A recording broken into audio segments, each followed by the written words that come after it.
Irmãos, o nosso seminário tem como tema Somos Irmãos.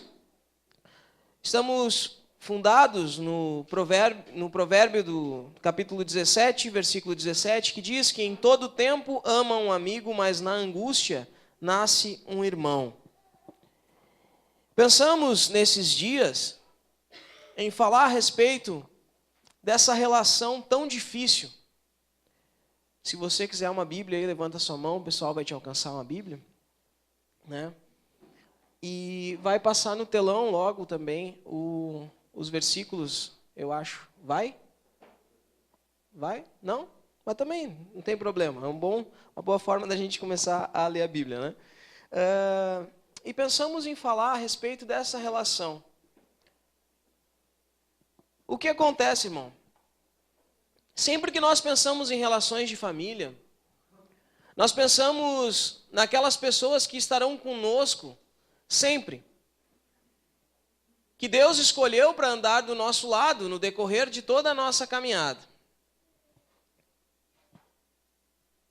O que está acontecendo? Tá? Deu? E olha aqui para mim aqui. Olha para a pessoa que está aí do teu lado. Olha para quem está do outro lado. Espelho Bar veio bastante gente hoje, né? Espelho não te assusta. Continua tudo igual. Acontece que... Por quê? Por que é tão difícil viver em família? Por que é tão difícil construirmos uma boa relação de irmão? Eu não sei se acontece contigo, meu irmão. Mas todos nós, quando chegamos à igreja, trazemos conosco uma série de problemas. Obrigado. Júlia. Trazemos uma série de problemas. E começamos a reparar um por um desses problemas. E aí, a gente entende dentro da igreja que nós precisamos nos tratar como irmãos. Só que lá em casa, minha relação com meu irmão é horrível. Toda vez que eu olho para ele, eu julgo ele. Toda vez que eu olho para ele, eu comparo a vida que eu levei com a vida que ele leva. Todas as vezes que eu olho para ele lá em casa, eu disputo a atenção do meu pai. Todas as vezes que eu olho para ele lá em casa, eu penso que a minha mãe passa a mão por cima dele. Todas as vezes que eu me aproximo do meu irmão, parece que ele está desconfiado de alguma coisa. Ou eu estou sempre desconfiado de alguma coisa. E isso, infelizmente, irmão, se você vai me dizer assim, não, lá em casa é diferente. Claro, tu é filho único. Mas se a tua mãe resolve comprar um cachorrinho, cara, tu vai sentir isso pelo cachorrinho. Porque é incrível o quanto nós não sabemos lidar como irmão. Porque tu chega na igreja, quem aqui já vai na igreja assim há uns 2 anos, pelo menos? Não importa, não precisa ser nessa. Levanta a mão aí, não precisa ficar com vergonha. Já era para ter mudado algumas coisas, não tem problema, pode levantar a mão. E aí a gente começa a conviver como irmãos. Aí o Estevão está aqui, meu irmão vem aqui na igreja, o que Estevão? Já faz uns 4? 3? 3 anos. E a gente no primeiro momento é aquela coisa, ô meu irmão, amado, vem aqui, vou arrumar um lugar para ti. Na igreja, senta aqui, fica à vontade. Quer um chimarrãozinho? O que quer? Ah, peraí, não te preocupa, peraí que eu resolvo. Aí a gente entende que a gente precisa se tratar que nem irmão. E aí ele começa a conviver com a gente na igreja, se envolve com tudo, está sempre próximo, participando de tudo. E eu começo a achar que ele já é que nem meu irmão. E se ele já é que nem meu irmão, eu posso tratar ele que nem eu trato o meu irmão. Eu começo a rivalizar com ele, eu começo a competir com ele, eu começo a achar que tudo que ele faz está errado, eu começo a achar que ele está disputando um espaço comigo. E aí nós temos na igreja um tipo de problema que é o que mais afasta as pessoas da igreja. Quem já saiu da igreja alguma vez? Levanta a mão. Levanta a mão, irmão. Já saiu? Nunca saiu da igreja, Felipe? Saiu, então. Mas saiu, não saiu? A gente sai e procura outra, né? Saiu comigo, como assim? Nós saímos juntos. Deixou mal aqui, hein, Rafa? Como é que ele não saiu, Rafa? Saímos tudo. Chorando pela estrada fora.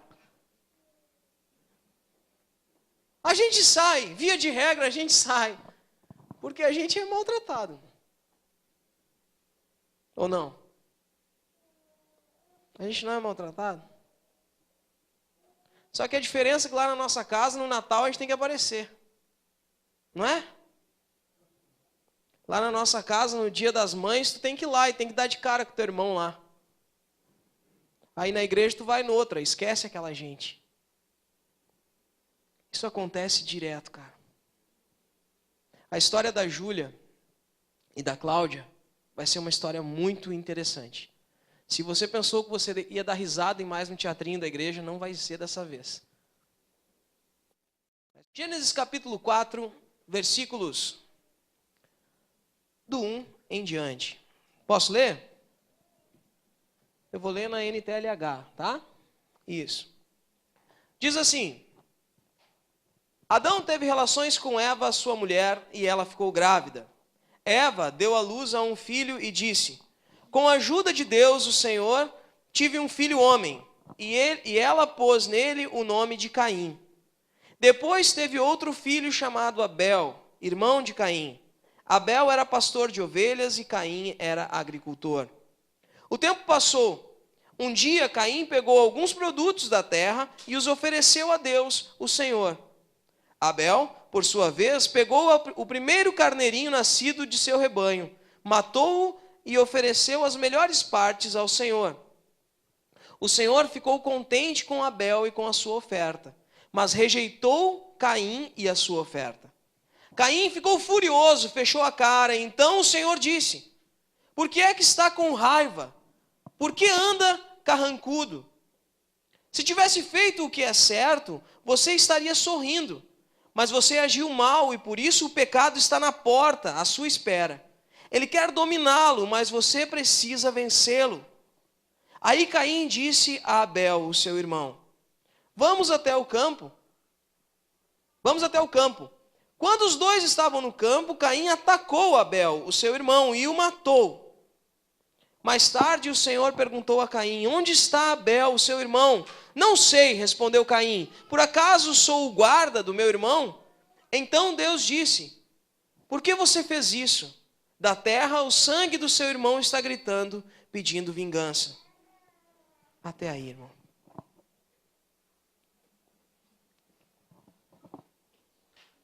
Sabe que todos nós, em nossa natureza, nós temos um amor que nos aproxima naturalmente dos nossos familiares. Eu não sei como acontece com você, mas quando nós nascemos, o nosso irmão já está lá. Ou então, quando ele nasce, quem já está lá somos nós. E você que é filho único, fique tranquilo, irmão. Você vai ter a oportunidade de viver isso, porque logo você vai ter filhos. E infelizmente, esse espaço, essa disputa de lugar, essa disputa de atenção, ela provoca algo nas crianças que só quem passa por isso sabe. A gente convive com bastante gente, né, irmãos? Eu não tenho filhos ainda. E às vezes você vê como muda as feições de uma criança o simples fato de tu estar dando atenção para o irmãozinho dela não estar com ela.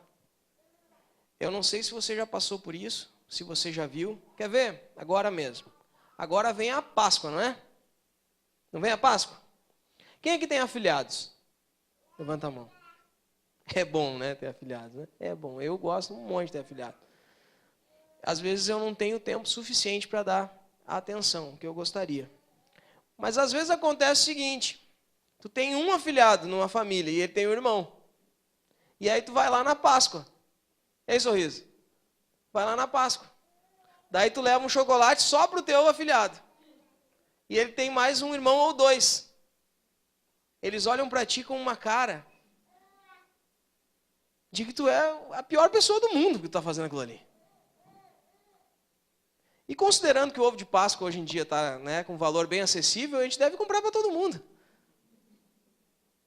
Tá difícil, né? Vou comprar uma caixa de bombom, divide e dá para vários, né? Por que eu estou falando isso, cara? Porque se com criança é assim,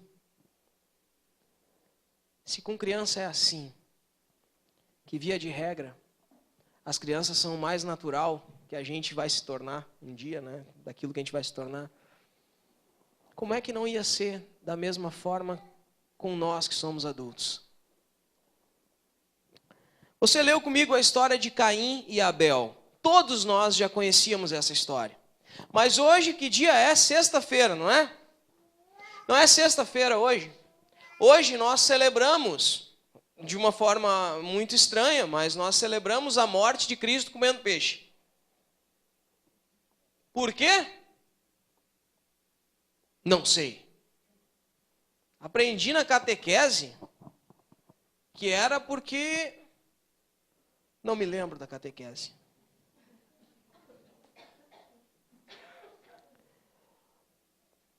Não me lembro mesmo. Eu me lembro que eu ganhava um babalu para ir, né? Isso eu me lembro. E é por isso que eu acho que a gente não deve entregar recompensas para as crianças fazerem coisas, porque elas só vão se lembrar da recompensa. Mas nós comemos peixe hoje. Quem é que comeu peixe? Quem é que comeu mais do que devia? Eu não gosto de peixe, então hoje eu só comi maionese. Mas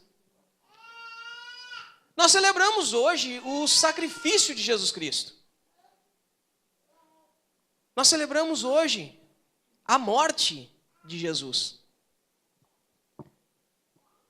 Mas que espécie de lugar é esse que se comemora a morte? Hein? Quem é que comemora a morte? Quem é que comemora a morte? Você faz o quê? Faz festa de quê? De aniversário? Ou da época do dia que teu avô morreu? Você não faz festa do dia que alguém morre. Você faz festa do dia que alguém nasce. Mas por que nós celebramos? Por que nós celebramos a morte de Jesus, irmão? Porque houve um fundamento nessa morte, não houve? Não houve um motivo para ele morrer? Houve ou não houve? Qual foi o motivo dele morrer? Cuidado para ele não levar um choquezinho aqui na frente, é o lugar menos adequado para ele ficar caminhando. Tem um monte de coisinha aqui. Né? Isso. Ele quer ser pastor quando ele crescer, né, Lucas? Isso, essas coisinhas estão tudo ligadas aqui, me dá uma aflição de ver ele mexendo. Quando a gente entende que sexta-feira é um dia que a gente celebra a morte, porque a morte teve um motivo, eu quero te convidar hoje a olhar para a Sexta-feira Santa de um jeito que talvez você nunca tenha percebido. Olha para o irmão que está no teu lado aí. Diz para ele: irmão, hoje é sexta. Jesus morreu. A morte foi um sacrifício. Muito obrigado.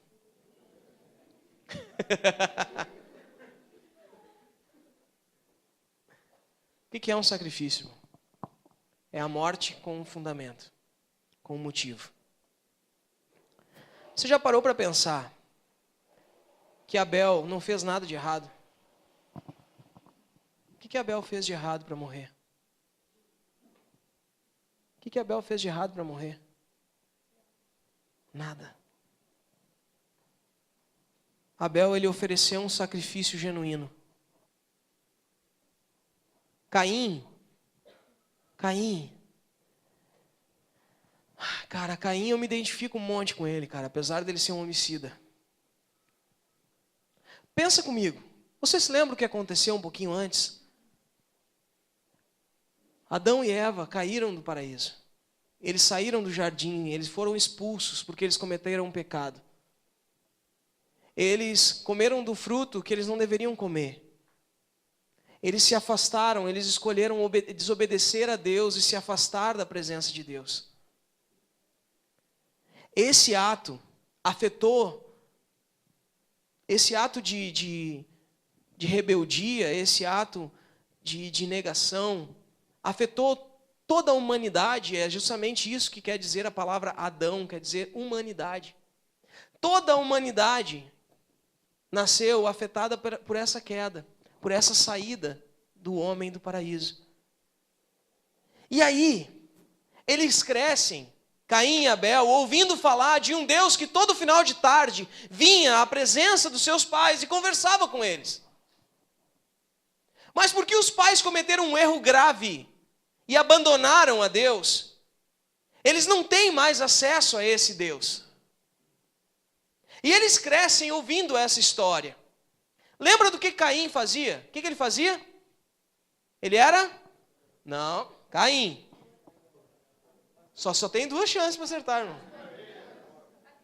Agricultor. Então, foi justamente o que todo mundo não disse, né? Caim era agricultor. Você se lembra que quando Adão cometeu o pecado, a terra se tornou maldita.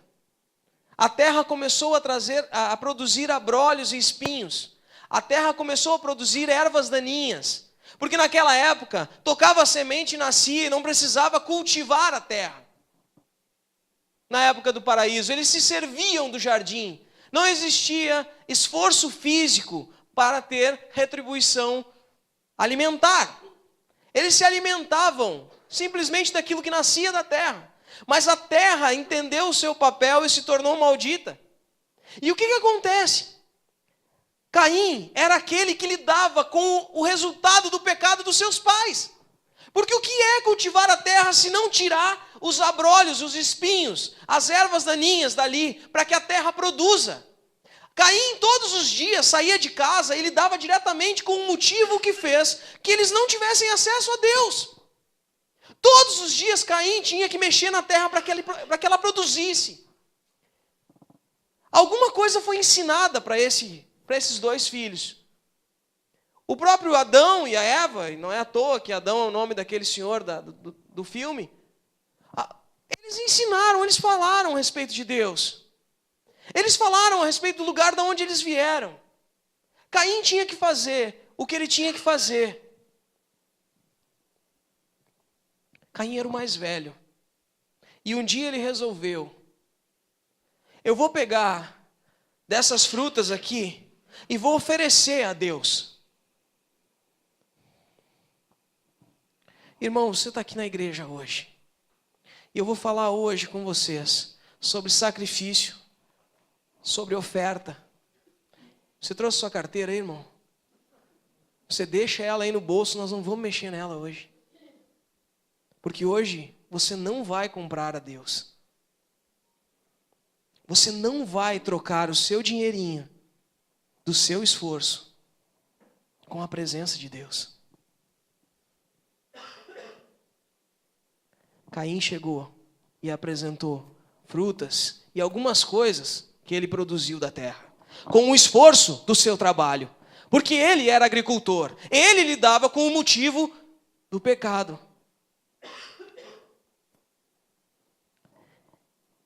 O que o irmão mais novo faz quando vê o irmão mais velho fazendo? A mesma coisa. Não faz a mesma coisa? Mas meu Deus do céu, todo dia, aqui a gente está na igreja, a gente é tudo irmão. Um fica barbudo, os outros ficam barbudos também. Um corta o cabelo, os outros cortam também. Uns ficam barrigudos. Né? É porque nós estamos imitando uns os outros. Porque a gente vê um fazendo e acha bom, a gente quer fazer também. E não é errado isso. Tanto é que Abel foi lá e viu o que o irmão fez. E ele pensou, poxa, se ele está fazendo, o que eu vou fazer? Vou fazer também. Só que aí, ele vai lá e vê o que ele faz. O que Abel fazia? Só tem uma chance agora, irmão. Ele era pastor de ovelhas. Pergunto para você, ele era pastor, pergunto para você, dá para cultivar a ovelha? Que tipo de esforço ele tem que fazer para que a ovelha e o seu ovelho, como é que é o ovelho? Eles tenham filhotinhos. O que ele tem que fazer? Não, hoje em dia nós estamos em inseminação. Não. O quê? Ele só tem que cuidar. Ele só tem que cuidar. E aí, nasce o primeiro bezerro. Irmãos, nós estamos lidando com uma coisa aqui muito séria. Até então, ninguém cuidava de bicho nenhum. Até porque nós estamos falando de horizonte de 4 pessoas até agora. Né? Digamos que tinha mais, mas não sei. Depois nós vamos... Outra hora a gente conversa sobre isso. Quanto tempo passou e quantas pessoas nasceram nesse meio tempo. Mas assim, nós estamos falando de uma história que remonta ao início de tudo. Nasceu o primeiro bezerrinho. Então não eram ovelhas, viu? Derrubou do cavalo. Nasceu o primeiro bezerrinho.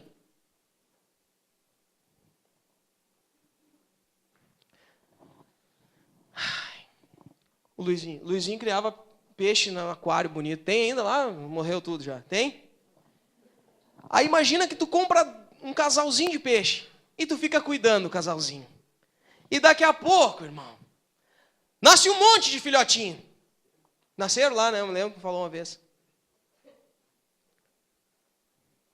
Imagina que alegria. Imagina que alegria. Primeiro que ele não vai precisar comprar mais. Porque agora eles estão fazendo continuar. Sabe por quê, irmão? Porque o nascimento é uma coisa que é assim. Ele é um presente de Deus. Você tem filhos? Quem tem filhos sabe como as coisas acontecem. Não é quando a gente quer, é quando Deus quer. E quando acontece, é um presente de Deus. E aí, Abel pensa o seguinte: o meu irmão ofereceu para Deus. O que eu vou dar? O que eu vou dar? O que eu vou dar?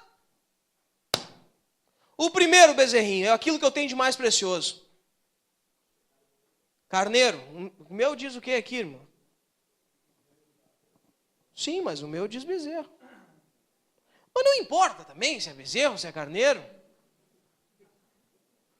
Até que diferença faz, gente?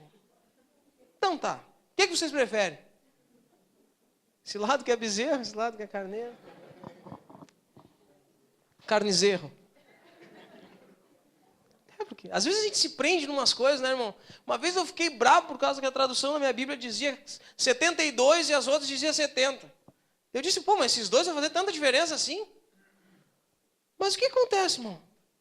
Ele vai lá e oferece aquilo que era mais precioso e que Deus tinha dado para ele. E nós não estamos falando assim, vou pegar esse bezerrinho, carneirinho, e vou colocar aqui num cestinho bonitinho com um top na cabeça. Não.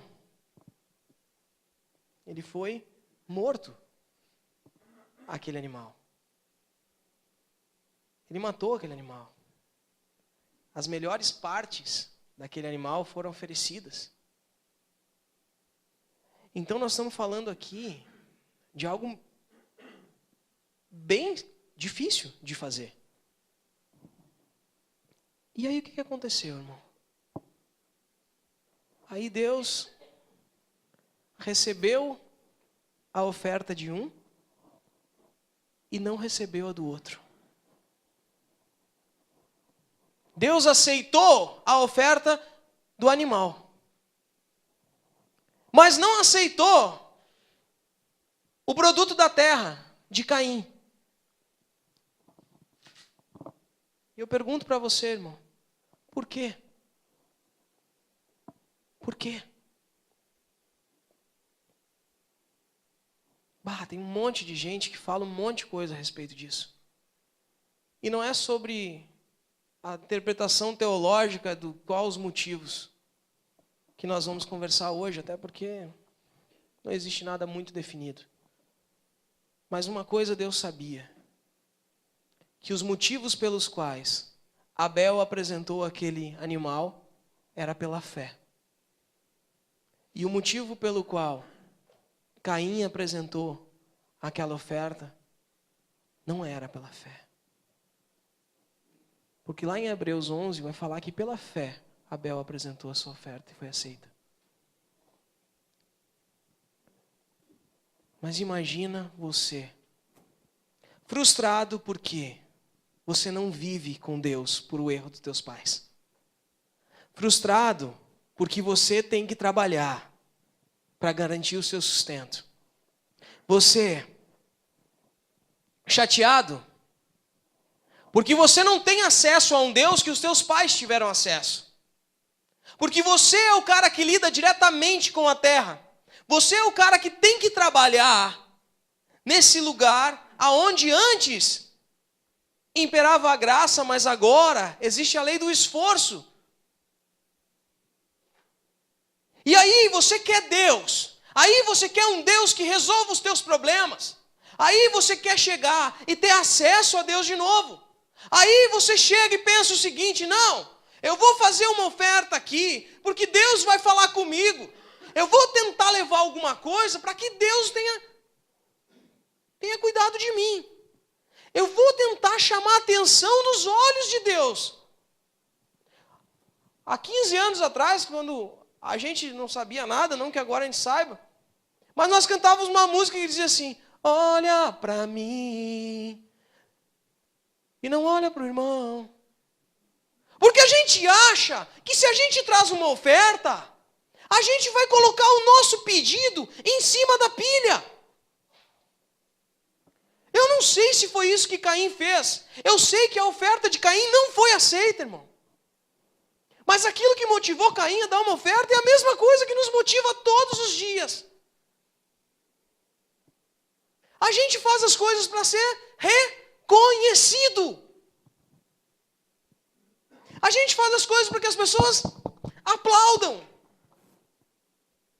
curtam e compartilhem. Todo o tempo. Tu come num lugar bacana para vir aquele prato para tu tirar uma foto e botar no Instagram. E 90% das pessoas que estão aqui fazem isso, cara. Por quê? Hoje é dia... Ô, Leandro, hoje é dia de nós tirar uma foto. Vamos tirar uma foto, assim, todo mundo, porque tem um monte de gente, mas nos dias que tem 6, 7 pessoas aqui, 8 horas, quando começa o culto, a gente não quer tirar foto, né?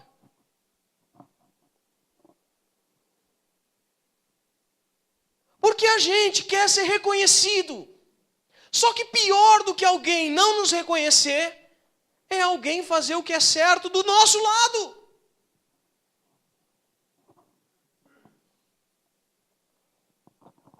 Se alguém faz o que é certo do meu lado, ele está me expondo. Onde é que já se viu? Fulano quer se aparecer. Eu disse, não, quem queria se aparecer era tu. Agora, porque tu não conseguiu, ficou bravo com quem conseguiu. Não é assim. Pô, irmão. Nós estamos lidando com gente cascuda de igreja aqui. Que já rodou a igreja por aí.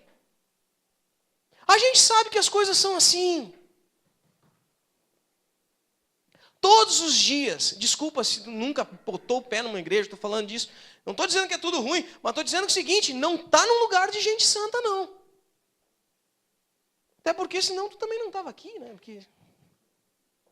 Porque debaixo da cruz todo mundo é igual.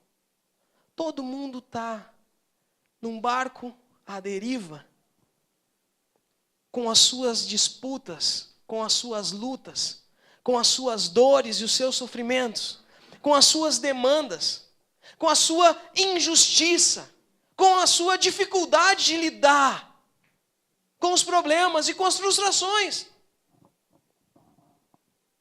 Mas aí, eu achei que tive uma ideia genial, até porque até agora ninguém tinha falado que isso aqui existia, irmão.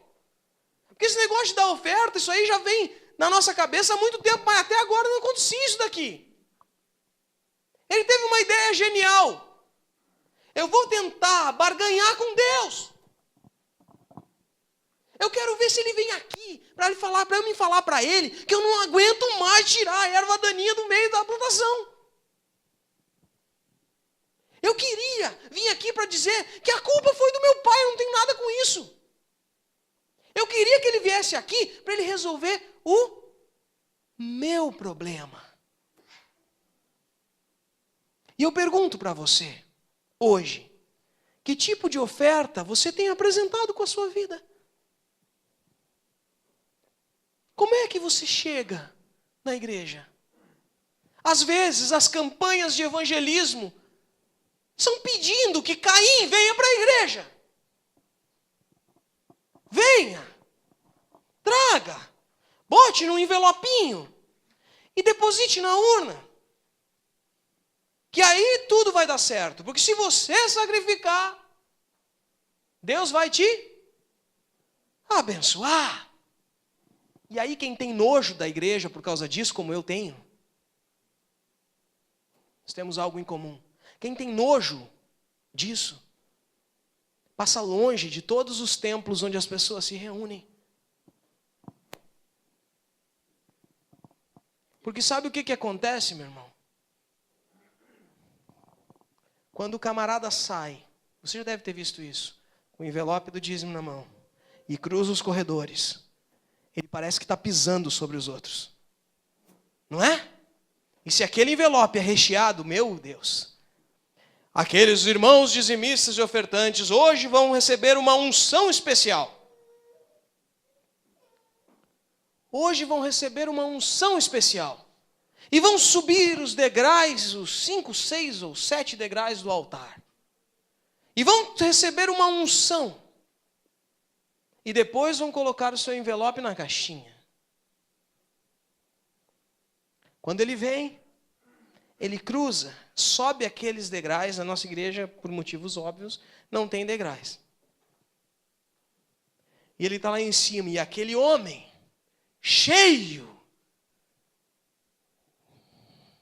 não sei do que, ele toca naquele envelope. E quando a gente desce, a gente já desce flutuando, irmão. Flutuando, sabe onde? Em cima da cabeça daqueles que não têm dinheiro para dar. Somos bem irmãozinhos mesmo.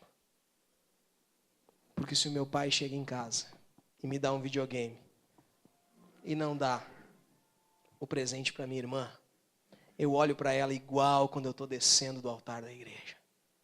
Eu começo a relembrar o quanto é bom ser o melhor irmão. O quanto é bom ser o preferido da minha casa. Porque é isso que eu faço na igreja. Eu tento convencer a Deus a me tornar o preferido dele.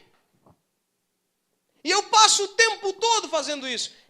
Aqui na nossa igreja tem uma diferença.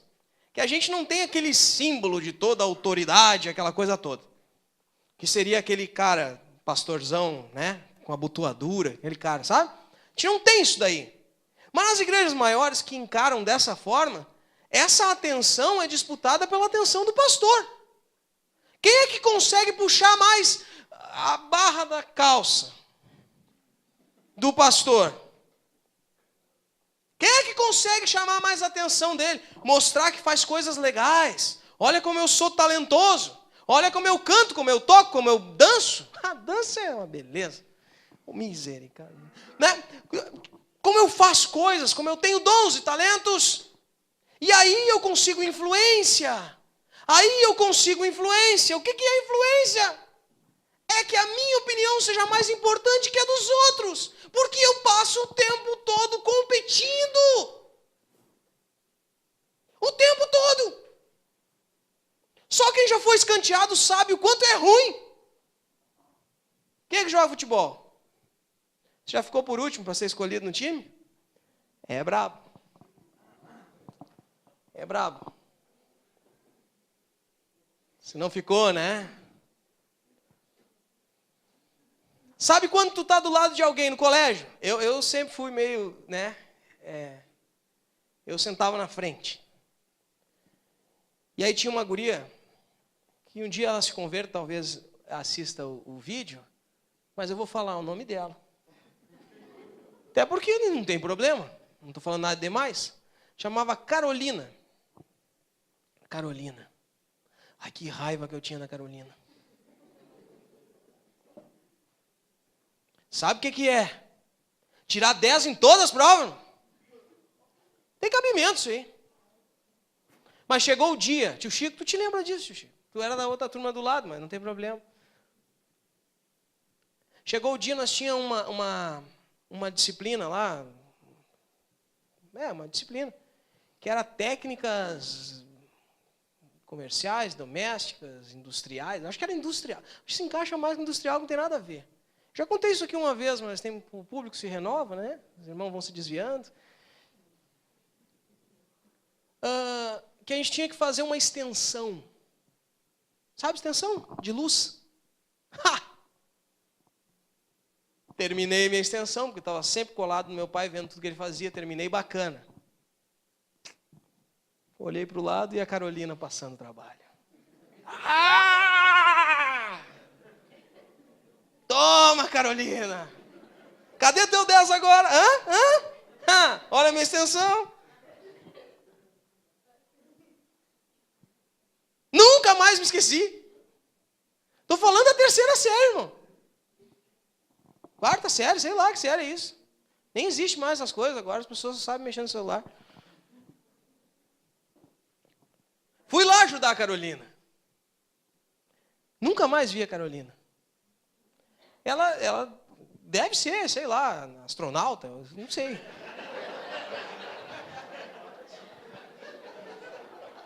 Por quê, cara? Astronauta é uma pessoa bem estudiosa, né? Você achou que vinha na igreja, estão fazendo esse papelão aqui. Mas por que eu estou falando, irmão? Eu não leio mais. Estão falando porque assim a gente está sempre competindo. A gente está sempre rivalizando. A gente está sempre achando que a gente precisa vencer o outro. E quando a gente quer vencer o outro, a gente está disposto a sacrificar aquela pessoa para vencer ela.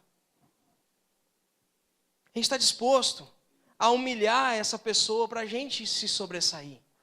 A gente está disposto a passar por cima dessa pessoa. A gente faz isso com o nosso irmão em casa, a gente não vai fazer isso na igreja. A gente não vai fazer isso na empresa que a gente trabalha. Você sabe do que eu estou falando, irmão. Esses dias eu perguntei aqui para vocês, se na tua igreja o mais eficiente era o que era promovido, você me disse que não. Isso por quê? Porque ele se sobressaiu em cima de você. Eu passei há pouco tempo por uma proposta de promoção que me tiraram fora porque disseram que eu fiz campanha para o outro governador. Eu não fiz campanha para ninguém. Até porque eu não sou louco também.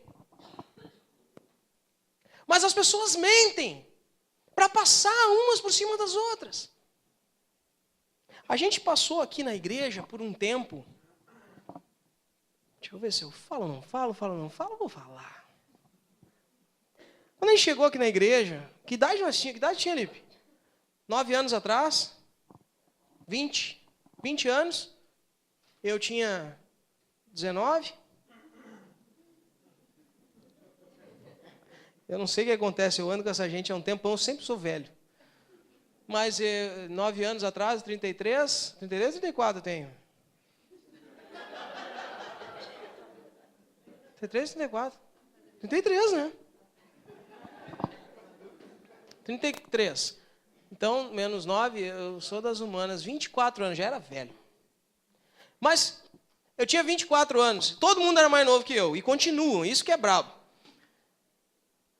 Os guris tinham entre 20 e 24 anos. Algumas gurias que chegaram tinham entre 14, 15, 16, por aí.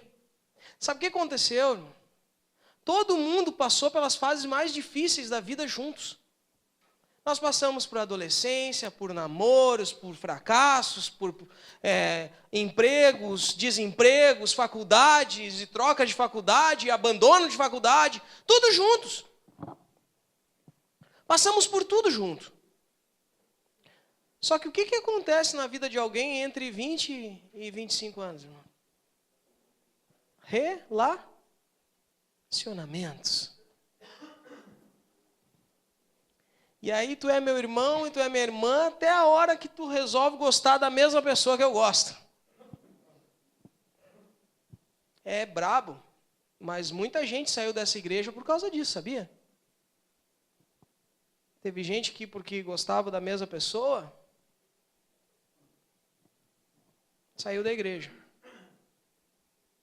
Teve gente que, porque gostava de uma, saiu, e porque achava que ia dar certo com um, não deu certo com ninguém, ficou todo mundo sem ninguém, todo mundo saiu da igreja. É ou não é? Isso é muito difícil. Por quê? Porque eu gosto da fulana, eu vou lá e tento, tipo pavão, enquanto o outro está lá tentando ganhar na beleza. Eu tento ganhar na intelectualidade, tento na beleza, o outro tenta ganhar no dinheiro, e assim ninguém fica com ninguém, porque ninguém ama de verdade. E cá para nós, quem fica disputando, na verdade, não faz nem sentido do que é um relacionamento. Porque a gente vive competindo. Se o primeiro irmão... Cara, a gente não tem ideia disso. Nós estamos falando do primeiro. O primeiro cara que nasceu. O primeiro cara que nasceu. Foi o primeiro parto que aconteceu. Nasceu Caim. Ele foi a primeira pessoa no mundo a ter um irmão. Ele foi o primeiro cara, inventou essa palavra. Como é que eu vou chamar? Irmão. Foi o primeiro que teve um irmão. E ele matou o irmão. Ele matou. Só que nós estamos falando de uma situação que ninguém tinha matado ninguém até esse dia. Ninguém tinha matado ninguém. Ninguém tinha matado ninguém. Até agora só tinha matado bicho. E não eram muitos, eu acho. Os primeiros quem matou foi Deus, eu acho. Ou ele arrancou a pele dos animais sem matar eles, eu não sei. Porque Deus arrumou de providenciar a pele para ele se cobrir. Aquela hora que eu entendi que o primeiro bicho teve que passar trabalho. Ou perdeu a pele também, né? Ficou sem pele, não sei. Daqui a pouco foram os répteis, que eram peludos até o pecado, não sei. Que bobagem, né, irmão? Mas eu não sei, criação é criação. Isso aí tu só vai saber a verdade quando tu perguntar para Deus. Pensa comigo no seguinte. Se nós estamos aqui hoje, e nós, que somos nós, que é para nós, né, irmão? Você é uma pessoa inteligente, não é? Você é uma pessoa inteligente, irmão. Desculpa te dizer isso assim. Você não é o mais inteligente do mundo, mas você não é. Para burro não serve, irmão. Não serve para burro, não. Não. Quando você chegou, você puxou a cadeira e sentou, não foi? Então você já entende como as coisas funcionam. Você chegou aqui e sentou no seu lugar. Quando chegou uma pessoa, você pensou que de repente ia faltar lugar e pensou em levantar da sua cadeira para alguém sentar. Você ainda, além de ser uma pessoa inteligente, você é uma pessoa educada. O pessoal aqui correu para botar mais lugares. Você, além de ser uma pessoa inteligente e educada, você é uma pessoa proativa. Você tem iniciativa das coisas. Você consegue entender o que a gente está falando. Você sabe que eu estou fazendo esse monte de piada aqui, de bobagem, mas o assunto que nós estamos falando ele é muito sério. E por isso a gente dá uma flexibilizada assim. Mas eu quero te dizer, irmão, se você que é você quando sai de casa pensa em se arrumar bem bonita, bem bonitão, para ver se fica mais bonito que os outros, quem dirá o resto, irmão? Você se preocupa. Você se preocupa com as coisas. Você se preocupa em chamar um pouco mais de atenção que os outros. Ah, não, mas eu queria ficar sempre no meu cantinho que ninguém me visse. Você já fez jejum para passar na prova? Já fez. Já foi na igreja e deu oferta porque estava desempregado? Já deu. Você já não pediu para o pastor orar? Porque a oração do pastor é muito melhor que a tua. Porque se o pastor orar, porque é aqueles que estão lá, eles oram sozinhos. O pastor orou comigo, então eu vou ganhar deles. A gente faz essas coisas. A gente faz essas coisas. Quando a gente vai dar um presente para o afilhado e descobre que o outro Dindo chegou e deu um presente muito melhor, a gente faz de conta que não comprou. Esqueci, vai lá e gasta R$200 para comprar o melhor. Eu já fiz. É brabo. Ainda mais se aquele indo lá vai toda semana e tu faz 2 meses que não vê. Tua obrigação era dar um presente melhor. Por quê? Porque a gente compete. E se a gente compete? A gente não entendeu o significado da palavra, irmão. Porque quando Adão e Eva fizeram o que fizeram, eles mexeram com toda a estrutura desse mundo. Tudo que a gente vive hoje aqui é refém de uma condição de pecado. Tudo que a gente vive hoje aqui é refém de uma condição que te faz pecador. Olha para mim aqui. Você não peca e por isso é pecador. Você é pecador e por isso você peca. Você entende isso? Você não fez algo errado, por isso você está errado. Não, você está errado e por isso você faz o que é errado. Você consegue entender isso? O tamanho disso? Isso quer dizer que não adianta tu pensar que vai fazer isso ou aquilo para começar a ser melhor, se na verdade o que tu precisa é mexer em quem tu é. Não adianta tu começar a fazer tudo certinho a partir de hoje, porque tu veio na igreja, irmão. Sabe? Se tu era um cara que era mentiroso, mentia para tua esposa. Se tu era um cara que tu era vaidoso, enlouquecido, não saía de casa sem fazer maquiagem. Né? Tem uns homens que fazem essas coisas, mas de repente as mulheres também fazem, né? Deus o livre de descobrir que a minha cara não é do jeito que todo mundo pensa que é, sem filtro, né? Se eu tenho um monte de problema e faço um monte de coisa errada, não adianta eu parar isso hoje. Sabe? Não adianta eu parar isso hoje. Sabe? Diz uma coisa, se eu roubo no serviço, se eu traio minha esposa, se eu, sei lá, sou namorado e faço sexo antes do casamento, eu não sei qual é o meu problema. Não adianta eu parar de fazer isso aqui hoje. Não adianta eu parar de fazer isso aqui hoje. Eu preciso entender que isso mexe com quem eu sou. Se eu paro de fazer algo errado hoje, pelo motivo errado, não importa que eu estou entregando as minhas frutinhas. Não importa. Tem jovem que casa só para poder fazer sexo. Mas não se importa com quem vai ser. O negócio é eu parar essa minha aflição. Tem cara que vem na igreja e para de usar drogas, para de beber, só para convencer a mulher a parar de encher a paciência dele. Tem cara que procura, mulher que procura, se esconder através de uma religião, para poder ter aonde ficar se fazendo de vítima o tempo todo e ninguém poder encher a paciência dessa pessoa. A gente tem que entender, irmão, que mexe com quem nós somos. Quem nós somos. Caim era Caim, Abel não era santo. Mas essa relação de oferta e receber e aceitação da oferta do divino de Deus começou a partir daí e durante todo o Antigo Testamento continuou a se multiplicar essa situação. Só que isso, irmão, tu trazer uma oferta para Deus, um sacrifício para Deus, e ele aceitar ou não, ele era uma seta, ele era um vetor que apontava para Cristo. Porque para aquilo que ia acontecer com Jesus na cruz. E você comeu peixe hoje e não entendeu.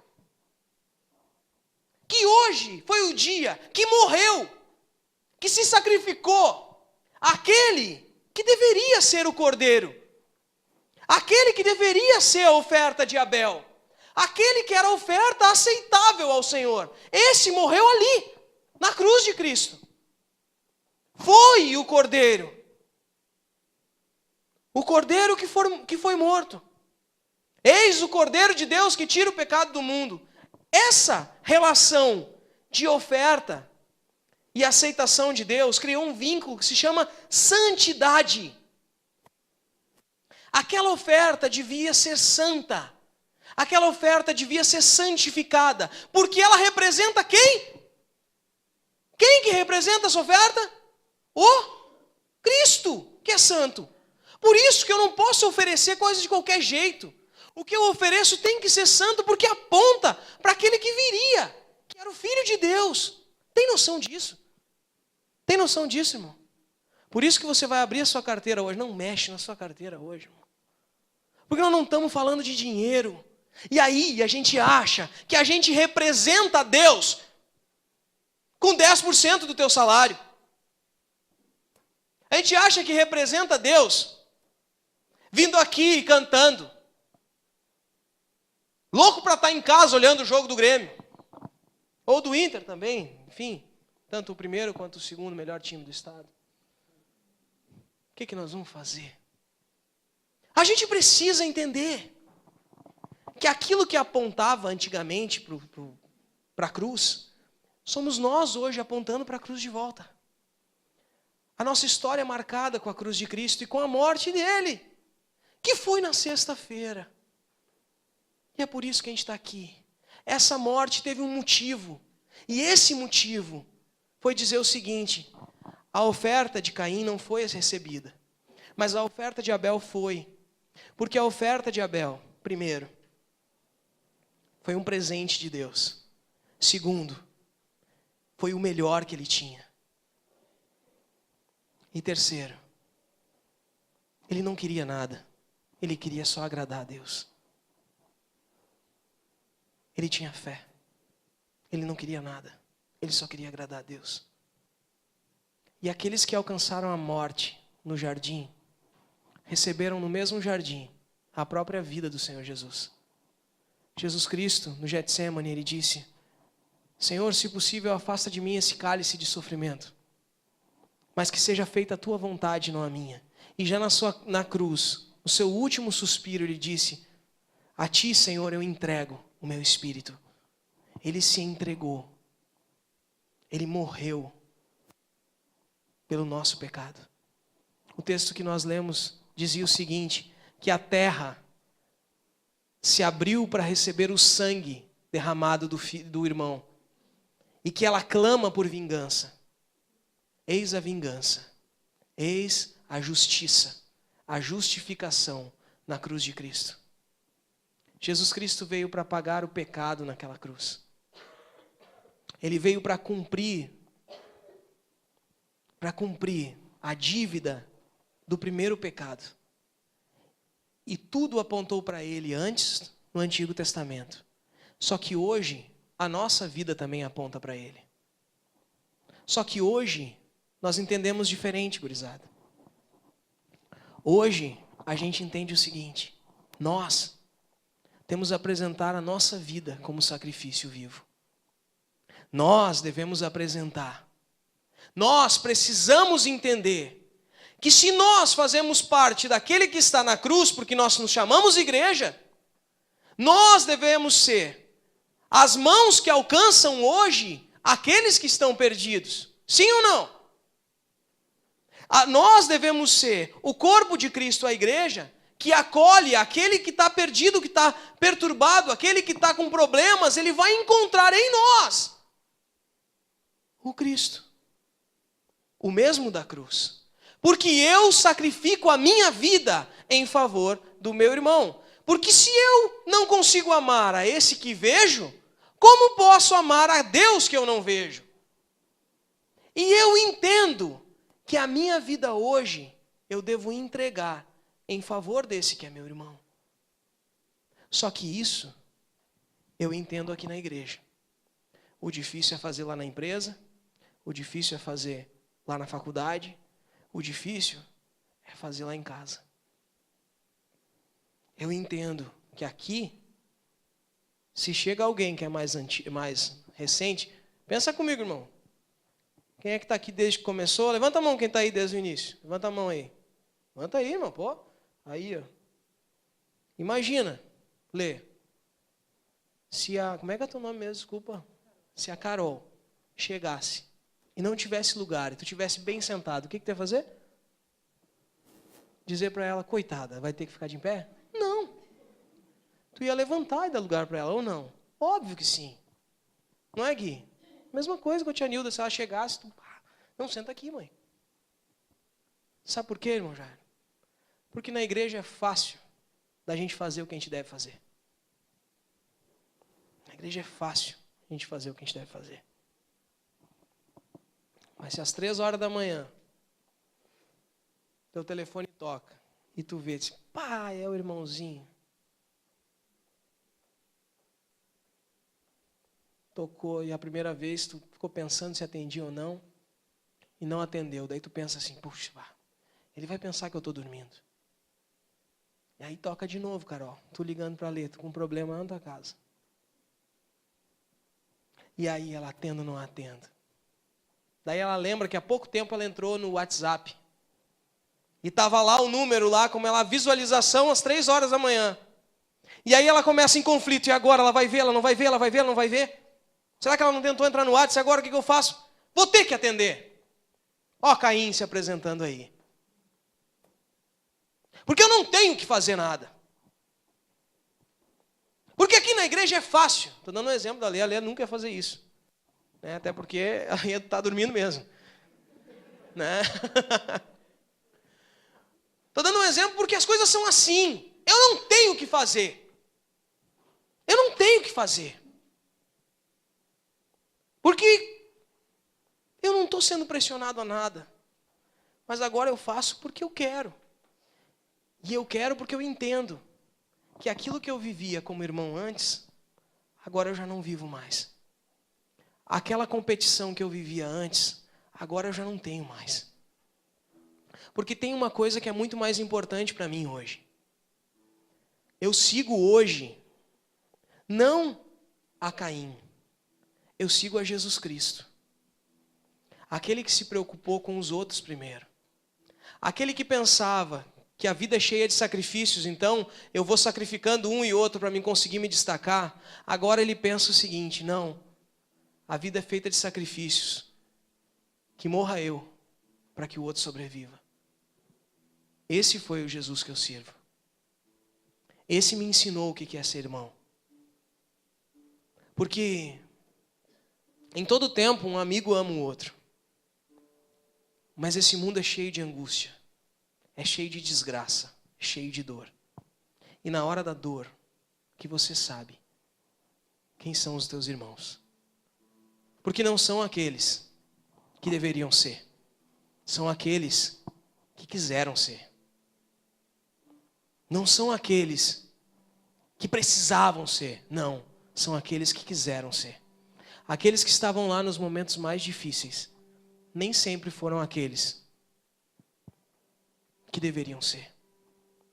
Mas foram aqueles que entenderam que nós somos irmãos. Nós não podemos competir. Que eu morra para que tu sobreviva. Que eu abra mão para que tu prospere. Que eu levante para que tu sente. Que eu fique para que tu siga. E assim nós vamos andando. Um ajudando o outro. Mas lembre-se. Quando Caim pensou que a oferta dele era as frutas, ele não imaginava que no fundo, o sacrifício que ele ia fazer era do próprio irmão. Às vezes algumas pessoas justas sofrem para que a verdade venha à tona. Presta atenção aqui em mim agora. Às vezes algumas pessoas justas sofrem para que a verdade venha à tona. Você já não pensou isso? Poxa, por que eu passo pelo que eu passo? Você já não olhou para alguém? Quer ver? Você já não se compadeceu de alguma criança que morreu, algum desastre que aconteceu? Já falei aqui sobre a escola onde morreram muitas pessoas, sobre as pessoas que caíram lá na barragem, que foram aterradas na barragem, que até hoje não encontraram. Coisa triste, né, irmão? Coisa triste. Coisa triste as pessoas serem mortas em assaltos. Coisa triste. Coisa triste crianças serem mortas em atropelamento. Coisa triste uma criança com leucemia, ou até mesmo um senhor, que nem esse do nosso filme. Mas às vezes as pessoas têm que sofrer para que a verdade venha à tona. Abel entregou um cordeiro, mas ele mesmo foi o cordeiro do seu irmão. Muitos que estão aqui hoje já sofreram, porque nesse mundo tentaram sacrificar você. Te julgaram, te expuseram na frente de todo mundo. Porque o mundo é assim. Só que eu quero dizer para você hoje, irmão. Se você já passou por cima de alguém, alguém já passou por cima de você também. Lembre-se que todos nós somos irmãos. A diferença é que a angústia da tua vida foi suficiente para que tu enxergasse. Talvez a do outro ainda não foi. Só Deus sabe o que tu passou, aonde tu esteve e o que tu viveu. Nós respeitamos todas as histórias aqui, mas não desrespeite a minha história e a história do teu irmão. Nós somos frutos de uma construção que veio cheia de problemas. E todos nós precisamos amar uns aos outros. Temos paciência uns com os outros. E se o meu irmão está errado hoje, aqui do meu lado, poxa, hoje é o meu dia de me sacrificar por ele. E assim a gente vai caminhando. Ninguém está aqui para dizer para você que você está errado. Até porque você sabe que está errado. Mas eu quero te dizer que eu também estou. E fica muito mais fácil caminhar junto. Só que o caminho que eu vou é na direção de Cristo. Eu quero caminhar contigo, mas eu não vou mudar a minha direção. Se você quiser vir junto comigo, pode vir. Afinal de contas, nós somos irmãos, filhos do mesmo Pai. E o mais legal de tudo isso é que esse Pai consegue olhar para todos ao mesmo tempo. E aquele que quer ser o primeiro, que seja o último. Não há lugar para disputa. Não há lugar. Se você quer disputar, vá viver nesse mundo. Se você quer se sacrificar, vem andar junto com a gente. Essa mãozinha aqui. Opa, aqui. Eu estava olhando lá. Essa mãozinha aqui pode ser a tua. Hoje, a de baixo. Amanhã, a de cima. E depois de amanhã, de baixo de novo. É melhor serem dois do que um. Porque quando um tropeça, o outro vai estar ali para levantar. Eu sei o valor que tem uma mão estendida quando a gente está no chão. Por isso, eu não vou abrir mão de estender as minhas mãos. Porque eu sou teu irmão. Você é meu irmão também. E é para isso que nós estamos aqui, para sermos igreja. Amém? Fica de pé então no teu lugar, vamos